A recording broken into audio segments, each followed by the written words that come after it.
At -71 degrees Celsius, the Arctic isn't just cold. It's a world where every breath feels like inhaling tiny shards of ice. We are tracking the heaviest reindeer ever recorded in these lands, a 300-kilogram monster that could sustain an entire community for months. Today, we witness the ultimate negotiation with the cold to see how 6 men survived the most dangerous hunt of their lives.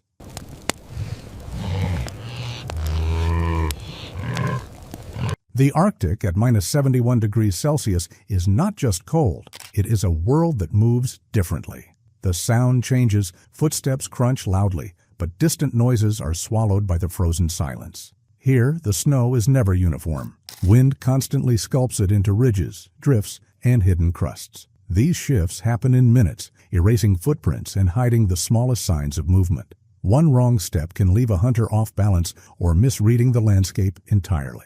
Then comes temperature. Temperature isn't the only challenge. At these extremes, the human body loses heat faster than it can generate it. A fully clothed person burns thousands of calories just staying warm. Skin freezes within seconds if exposed, and even breathing through an uncovered face can slowly numb the lips and cheeks. Fingers, toes, and earlobes are constantly at risk, making every movement a careful negotiation with the cold. Because the sun barely rises, painting the land in pale, dim light that shifts every hour. Shadows stretch across the ice, making flat terrain look like cliffs, and flat snow hides deep cracks or frozen water channels. Hunters must read these subtle cues to avoid accidents because every feature of the landscape is alive and dangerous. This is a place that looks empty, but is far from it. Beneath the snow, rivers, small hills, and hidden vegetation form pathways for animals. Reindeer, the lifeline of the people who live here, move across these hidden trails. The landscape dictates not only movement, but survival for both hunters and their prey. So, here, in this frozen wilderness, the story of the hunt begins.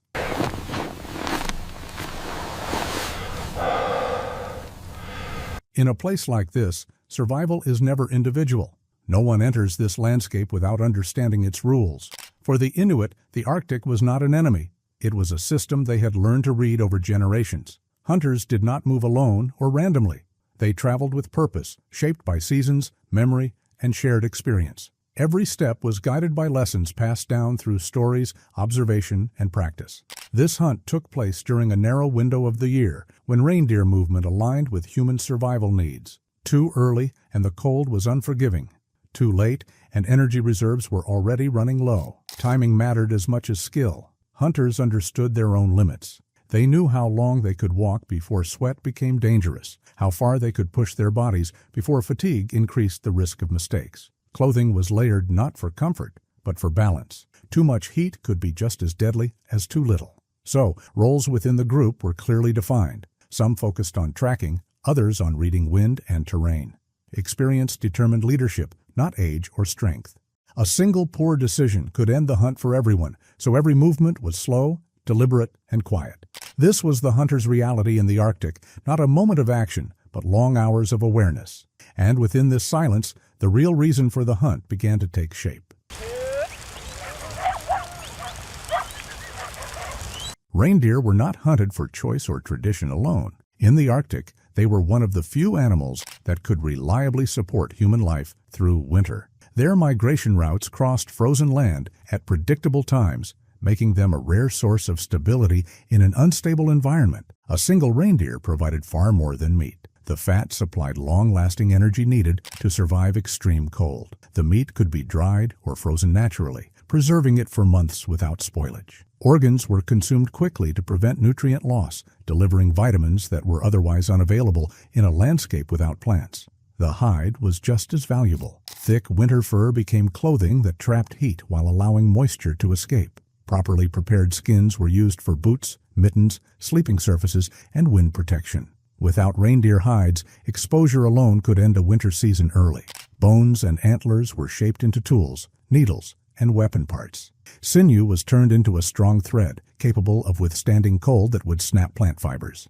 Nothing was wasted, because waste meant vulnerability. This is because other food sources were unreliable. Small game disappeared during storms. Fishing depended on ice conditions that changed constantly. Marine hunting required access and equipment that were not always available inland. Among these, reindeer offered mobility, predictability, and efficiency, all essential for survival. By the time the hunt began, the decision had already been made by the land itself. Reindeer were not an option. They were the foundation of life in the frozen Arctic. For Inuit hunters, the desire to hunt reindeer was never about preference or ambition.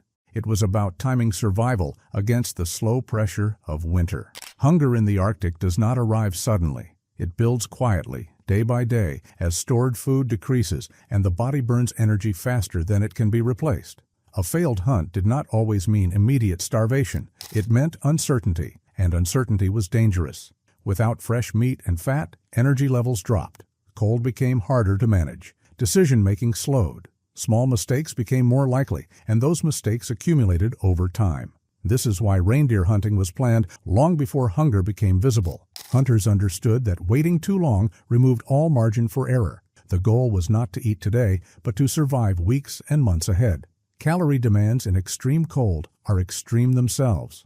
Simply walking through deep snow can burn several times more energy than normal movement. Staying warm requires constant fuel. Fat, more than meat, was essential. Reindeer provided both in the right balance. The desire to hunt came from this calculation. How much food remained? How many people needed support? How long will the cold season last? Every hunt was a response to these variables, not impulse or bravery. By the time hunters prepared to move, the decision was already logical, measured, and necessary. This was not a chasing opportunity. It was answering a survival requirement dictated by the Arctic itself. In the Arctic, hunting was never about going out and hoping for success. Inuit hunters waited. And waiting was not passive. It was one of the most skilled parts of the process. The right moment to hunt depended on reading multiple signals at once. Wind direction mattered because scent traveled far in cold air. A sudden shift could warn reindeer long before they were visible. Snow conditions mattered just as much. Fresh powder hid tracks but drained energy. The hard crust supported the weight but amplified the sound. Hunters also watched animal movement patterns. Reindeer rarely moved without reason. They followed terrain that reduced energy loss, avoided exposed ridges during strong winds, and rested at predictable intervals. Understanding these habits allowed hunters to position themselves without unnecessary movement. Time of day was another factor. Low light reduced visibility, but also limited glare off the snow. In extreme cold, daylight hours were short, and every hour of movement had to be justified. Moving too early risked exhaustion. Moving too late risked being caught in dropping temperatures. Energy conservation guided every choice. Sweat was dangerous because moisture froze quickly. Hunters adjusted clothing constantly, opening layers while moving and sealing them when stopping. This balance kept the body warm without overheating, something modern survival manuals often overlook. The moment to hunt arrived when these variables aligned: wind, snow, light, animal behavior, and human endurance. Until then, hunters stayed still, observed, and preserved strength. This patience was not hesitation. It was precision.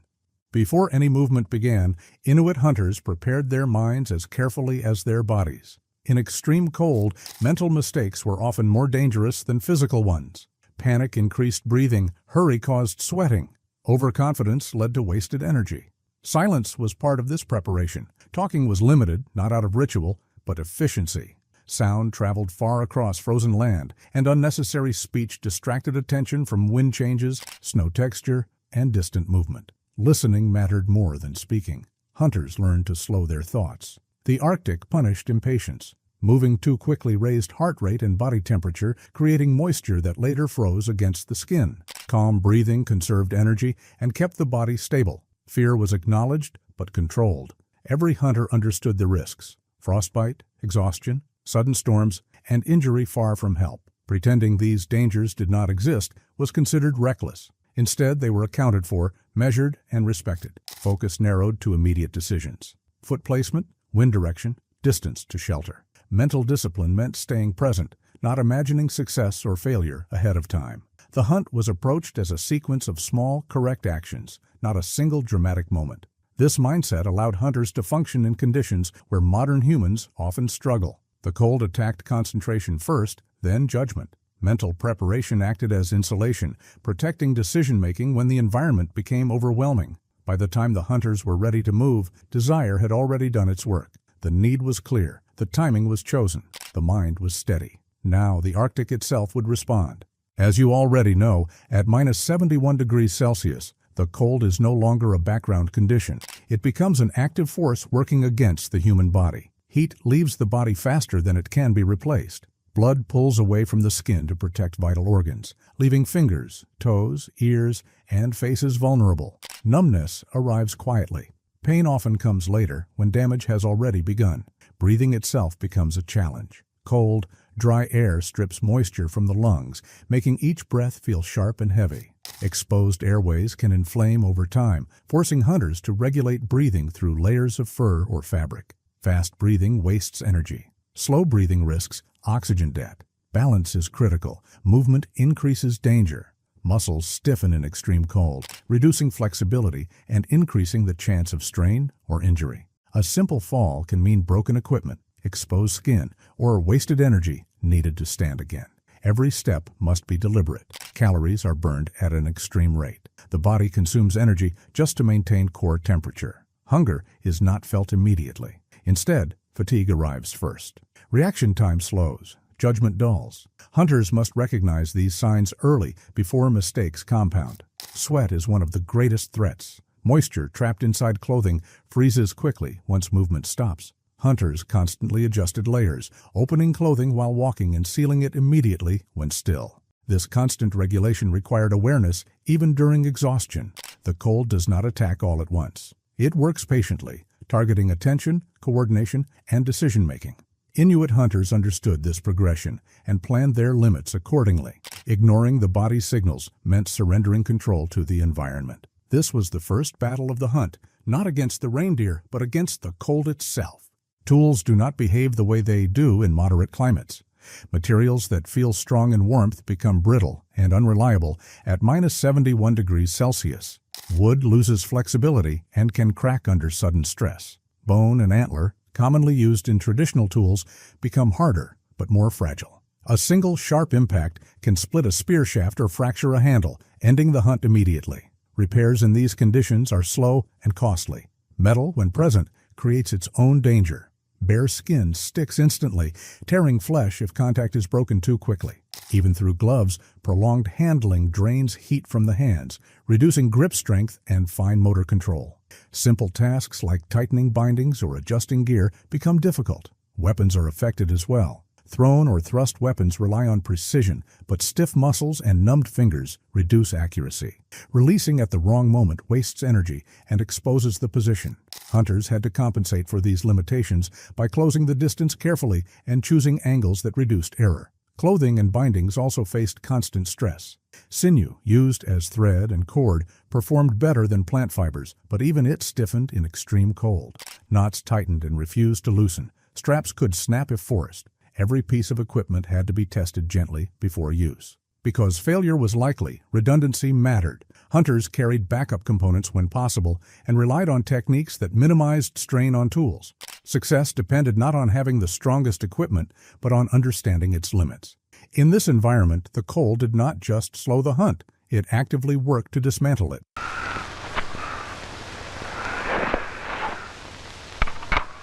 Tracking reindeer in the Arctic is not a continuous trail. It is a temporary pattern that can disappear within minutes.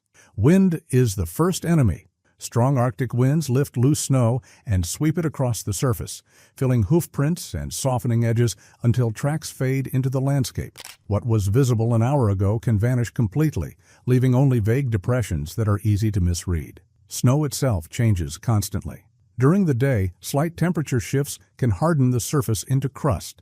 At night, that same crust can fracture under weight, destroying clear prints. A track that looks fresh may be old. A faint mark may be recent. Hunters must judge age by depth, shape, and surrounding snow texture. Light makes tracking harder, not easier.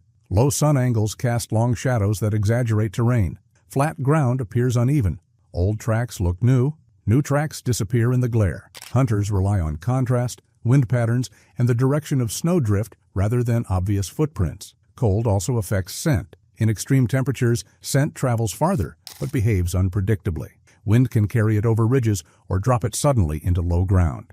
A single shift can alert reindeer long before hunters realize they have been detected.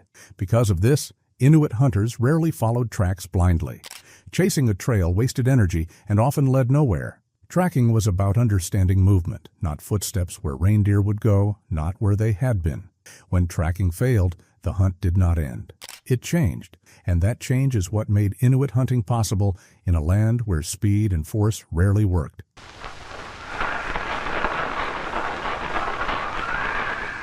When tracking failed, Inuit hunters did not push harder. They stopped and changed how they saw the land.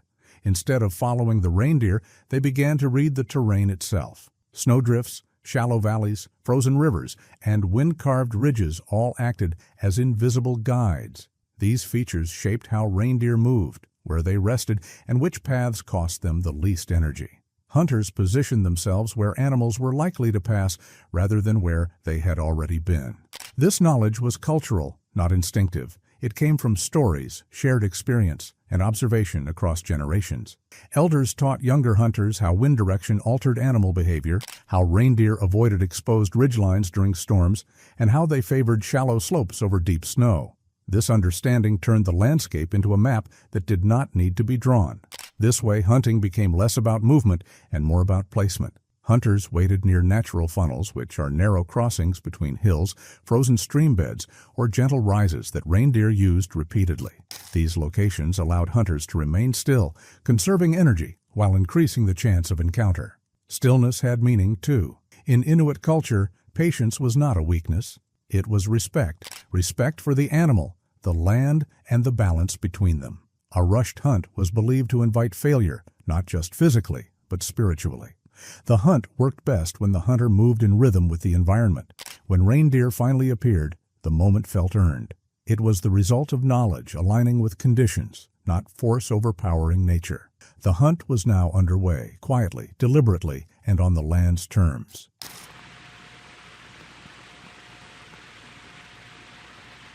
The success of the hunt depended not on speed, but on knowing the reindeer, their habits, needs, and instincts. Reindeer are highly sensitive to subtle changes in wind, terrain, and human presence. Inuit hunters knew which areas the animals preferred to rest, feed, and cross.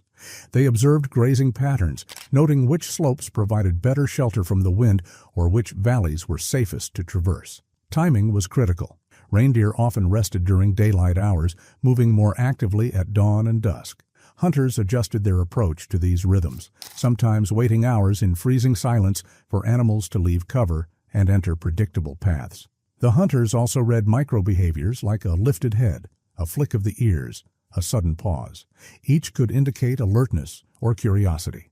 These small signals determined whether to advance, remain still, or adjust position. A single misread could send the herd running, wasting energy and risking failure. This knowledge was deeply cultural. Elders taught younger hunters to observe patiently and interpret subtle signs. These lessons were passed orally, reinforced by repeated experience. Misinterpreting behavior was not just a mistake, it was a failure to honor the animals and the land. By understanding reindeer behavior, hunters created an opportunity without forcing it.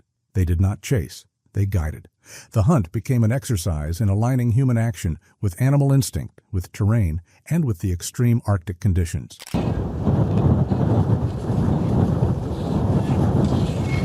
After hours of waiting, reading the land, and interpreting the slightest movement, the moment arrived. The herd appeared at a distance, moving carefully through a shallow valley. Hunters remained motionless, breathing slowly, bodies aligned with the wind, every step calculated long before they moved. The attack was never about chasing. It was about position, precision, and patience.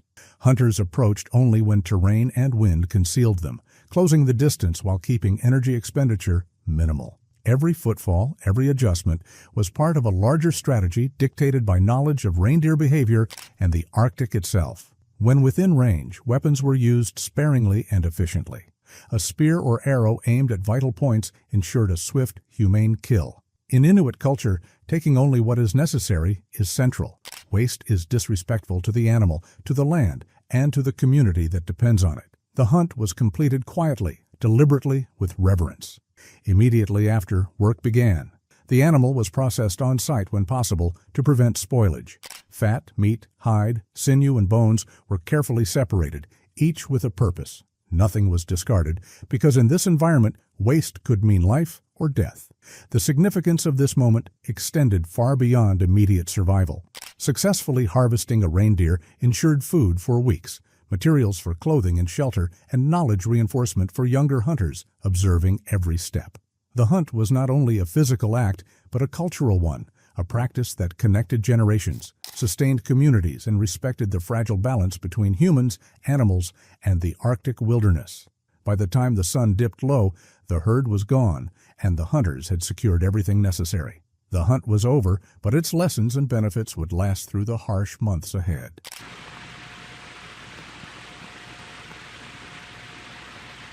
The hunt ended not with celebration, but with purpose. Every piece of the reindeer was immediately accounted for. Meat was divided for immediate use and preservation, providing calories that would last through weeks of cold when other food sources were scarce. Fat was rendered and stored, a critical source of energy for maintaining body heat in extreme temperatures. Hunters worked methodically, each step informed by knowledge passed down over generations. Even the organs, bones, and sinew were utilized. Bones became tools, sinew became thread, and hides were transformed into clothing, blankets, and footwear. Nothing was wasted because in this environment, waste was a risk.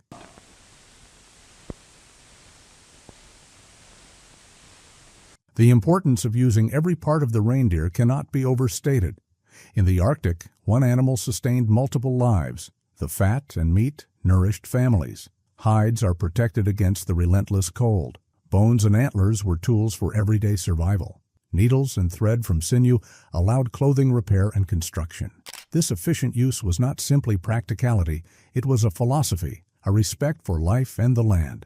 Younger hunters observed every detail. These acts reinforced cultural knowledge and survival skills, ensuring that traditions and techniques persisted for the next generation. Every hunt was a lesson, a living example of how humans could thrive in one of the harshest climates on Earth.